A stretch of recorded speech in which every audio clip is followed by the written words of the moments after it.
If we said the name Sheila Bromberg to you, would you have any idea what her connection would be with you? Would you have any idea which Beatles song she actually may have played on even? Well, there's the connection, then. You've told me. Would you like no, sorry. Which song did she play on? I apologise. I don't know. Tell me. Had a harp in it.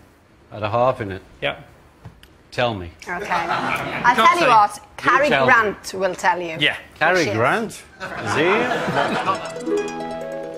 Wednesday morning at 5 o'clock as the day begins. She's Leaving Home was released in June 1967 on the Beatles' groundbreaking album Sgt. Pepper's Lonely Hearts Club Band. It's one of the few Beatles songs in which the band did not play any instruments. It's the distinctive sound of the harp which sets the tone.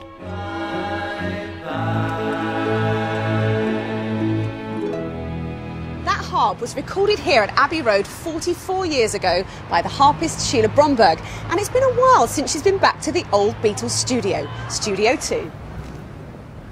Sheila, how were you chosen for the session? There were people called fixers. This fixer phoned me up and said, am I free from 9 o'clock at night till midnight? And I looked at the diary and I thought, oh no. I had a jingle from 8 till 9, then I was on here from 10 till 1, then I was at Decca from 2:30 to 5:30. And I thought, do I really want a session from 9 till midnight? But it was Alec, and he gave me a lot of work, so I didn't want to turn him down, I didn't want to upset him. He didn't tell me at the time that it was for the Beatles, and you never knew who you were going to play with. And I was sitting here at 8:30, tuning the harp, thinking of nothing in particular. Suddenly, a piece of music was plonked on my music stand. I gave it a brief look. Oh yeah, right. And then this voice said, well, what you got on the dots? Meaning, what's written on the music. I recognised the Liverpool accent, turned round, of course it was Paul McCartney. Well, first of all, I played exactly what was written, which is, I'm reading the music here. And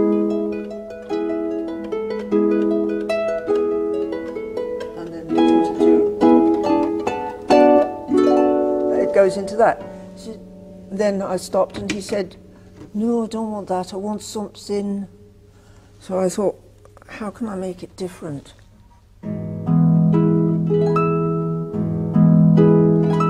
Really different. It's very different.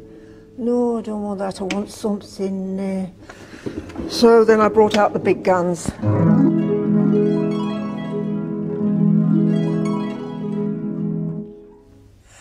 I think he had an idea in his head of what he wanted it to sound like, but he couldn't describe it, he couldn't express it.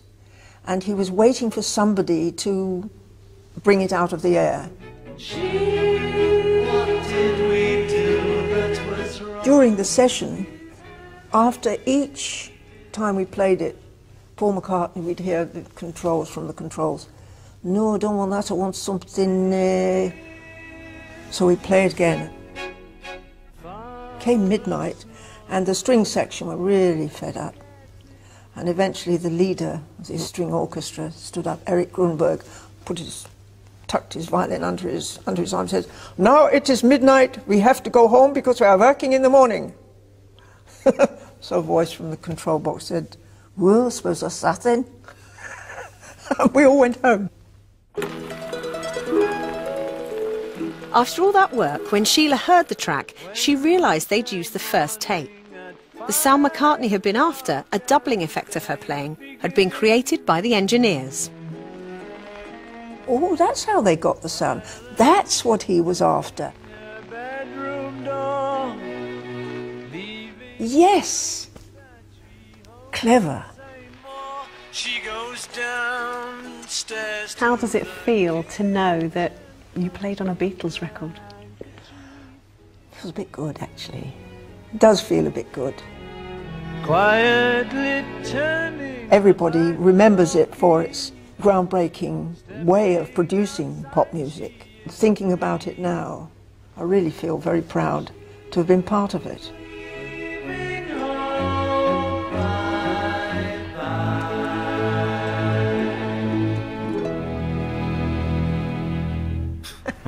Brilliant film, and Sheila's with us now. Sheila, meeting Ringo here. You met Paul before. It's good for you to meet Ringo, I'm sure. Hey, It's great.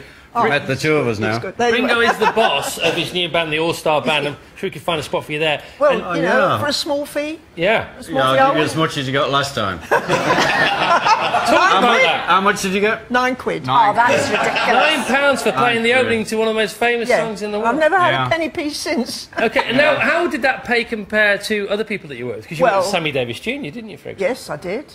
Well, that was a concert. That was at the Kilburn. How much did you Empire. get for a concert in those days? In those days, a lot of money.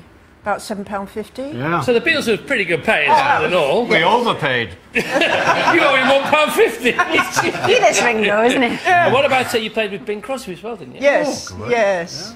Oh, yeah, he was a lovely man, surrounded by heavies, and his wife wouldn't leave him alone, you know. He wanted to come over and shake my hand because Yeah. I was the only woman in the orchestra there. And she stood in the way. She wouldn't let him come near. Who else did you play with? Oh, Sammy Davis. I've said Yeah, Sammy Sammy Davis. What about Spike Milligan? Spike Milligan. Because He was he your didn't want favourite, you to wasn't he? play, Right. did he? Oh, Spike Milligan was fantastic.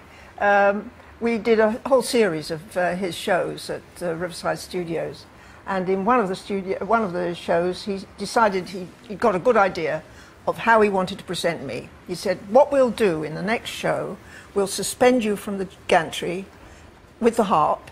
We'll let you descend very slowly." And I want you to wear a leopard skin leotard. I bet he did. Nothing to do with the show. It's 1 o'clock in the morning after everyone's gone home. Yeah. Okay, give us a blast if you don't mind. Give us something Okay. special tonight. All right. Live Here we harp go. action. And if people don't join in, I shall be very cross. I'm sure you Okay. will. Yeah. Here we go. Musical No idea what go. she's going to do. Name this There's a blast. tune, Ringo. Name this tune, let me think. Yesterday. No. No? It will be soon. I was born, Oh. lived a man. Sailed to sea, and he took... We all live In the yellow submarine. Jump to the a yellow submarine. A yellow submarine. Any version? It was the abridged version. Thank you, Sheila. Thank you so much. See, Ringo, that's what happens when you don't come to rehearsal. You get the song wrong, you If know? I had a quid, I'd give you a quid for the short version. Sheila, thanks. Great to talk to you. Oh, thank you. Now, Thank you, Sheila. Nice Thank to you. see you for the first Nice time to see ever. you. Nice to meet you. Ringo, you know, you're obviously famous for your music. You love